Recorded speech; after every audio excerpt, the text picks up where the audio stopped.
E olha só, pessoal, depois das declarações do enviado dos Estados Unidos, o Keith Kellogg, e também as declarações do vice-presidente dos Estados Unidos, o J.D. Vance, Emmanuel Macron convocou uma reunião emergencial que vai acontecer na segunda-feira, justamente por causa da situação na Ucrânia, né? A gente percebe que o distanciamento dos Estados Unidos com relação ao apoio, né, direto aos ucranianos parece que está havendo uma certa ruptura. Embora eu já disse que eu acho difícil que os Estados Unidos abandonem totalmente a questão do apoio à Ucrânia, mas a gente observa assim, um certo distanciamento, né? Porém, as palavras do vice-presidente dos Estados Unidos, o Vance, ele disse que hoje o maior problema da Europa não é a Rússia, não é a China e tampouco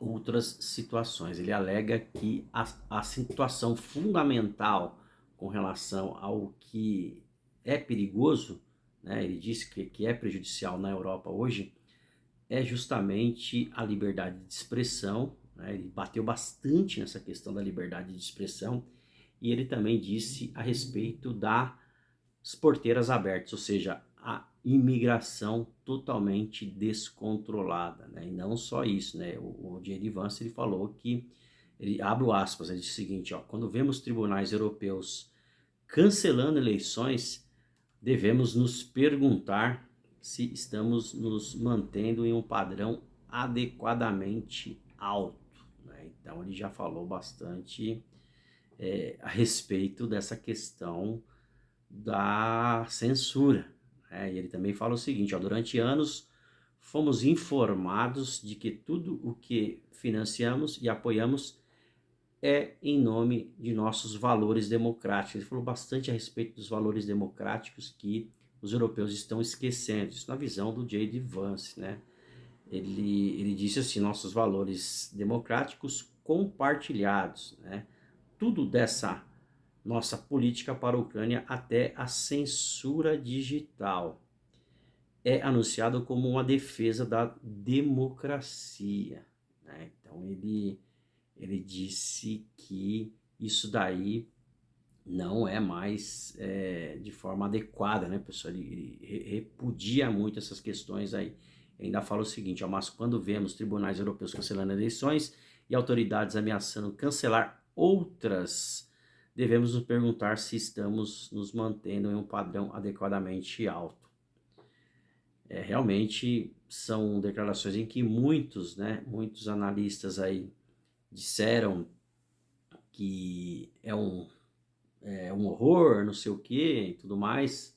A gente percebeu que ao longo dos anos a Europa ela sempre se preocupou muito com o welfare state, que é o estado do bem-estar social, com políticas internas, com políticas climáticas e tudo mais, porém se esqueceram do controle das fronteiras e realmente também a gente observa que essa questão toda relacionada ao cerceamento, né, da liberdade de expressão, isso aconteceu bastante, vem acontecendo. Os líderes europeus ficaram chocados, porém, J.D. Vance bateu muito pesado nisso daí, né? Ele fala o seguinte também, abro aspas, em toda a Europa temo que a liberdade de expressão esteja em retrocesso, né? Ele fala do retrocesso a respeito da liberdade de expressão. Então, é algo que nós ainda, vamos dizer assim, não temos assim o termômetro do que vai acontecer. Mas o ponto principal é que o presidente Emmanuel Macron já anunciou aí essa reunião agora na segunda-feira, uma reunião emergencial, no qual serão tomadas algumas providências com relação à Ucrânia, até porque o próprio Keith Kellogg disse que Kiev vai ficar fora das possíveis e prováveis negociações de resolução do futuro da Ucrânia, né? E isso aí realmente vem colocando assim a situação meia, vamos dizer assim, meia nebulosa, se a gente pode dizer dessa forma, né? Então, pessoal, sinceramente, eu não vejo ainda que os Estados Unidos vá abandonar a Ucrânia, né? Eu não vejo dessa forma, Porém, esse distanciamento, essa questão, né, da decisão, tanto que o próprio presidente Trump disse que deseja, né, que seja feita alguma negociação no sentido de os Estados Unidos conseguirem ali uma parte de minerais raros, que a Ucrânia tem bastante, né? A Ucrânia tem muitos minerais raros, né? Ele bateu muito nessa tecla esses dias e ainda, não, vamos dizer assim, não foi batido o martelo pelo próprio Zelensky. O Zelensky disse que não concorda com o que está sendo feito, ele quer que tudo que seja feito tenha uma participação dos ucranianos, mas eu acho que essa posição talvez ela surja aí no transcorrer desses acontecimentos. Pode ser que haja uma negociação que tem uma participação dos ucranianos, que eu acho que é algo assim que é mais viável, né? Porque se a Ucrânia ela tem que decidir o futuro dela, né? Ela tem que ter, por mais que a gente sabe que o apoio do governo americano ele é um apoio muito bom, um apoio muito forte, é o maior apoio, né, que os ucranianos vêm recebendo, mas decidir o futuro da Ucrânia sem a presença do governo atual, acho que vai acontecer muitos problemas aí. Vamos ver se a Europa, o que a Europa vai decidir nessa segunda-feira. Tanto que o próprio J.D. Vance disse que se caso os Estados Unidos saiam totalmente dessa situação, que os países europeus abracem, né? Os países europeus abracem toda a proteção da Ucrânia. Vamos ver o que vai ser decidido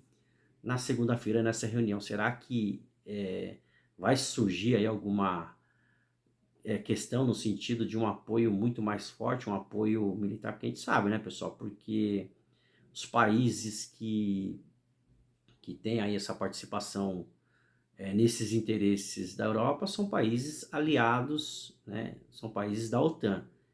E se caso qualquer país desse mandar tropas para lá, a gente lembra que o próprio Macron quis mandar tropas, né? O próprio Emmanuel Macron disse que iria mandar tropas para lá, mas depois deu uma esfriada, porque houveram ameaças russas, coisa e tal.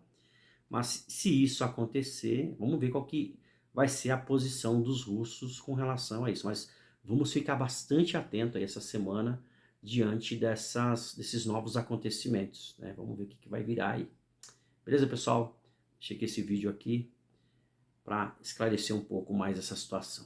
Valeu, galera. Um grande abraço. This last October, just a few months ago, the Scottish government began distributing letters to citizens whose houses lay within so-called safe access zones, warning them that even private prayer within their own homes may amount to breaking the law. Naturally, the government urged readers to report any fellow citizen suspected guilty of thought crime. In Britain and across Europe, free speech, I fear, is in retreat. And in the interest of comedy, my friends, but also in the interest of truth, I will admit that sometimes the loudest voices for censorship have come not from within Europe, but from within my own country, where the prior administration threatened and bullied social media companies to censor so-called misinformation. Misinformation like, for example, the idea that coronavirus had likely leaked from a laboratory in China. Our own government encouraged private companies to silence people who dared to utter what turned out to be an obvious truth. So I come here today not just with an observation, but with an offer. And just as the Biden administration seemed desperate to silence people for speaking their minds, so the Trump administration will do precisely the opposite, and I hope that we can work together on that. In Washington, there is a new sheriff in town, and under Donald Trump's leadership, we may disagree with your views, but we will fight to defend your right to offer it in the public square, agree or disagree.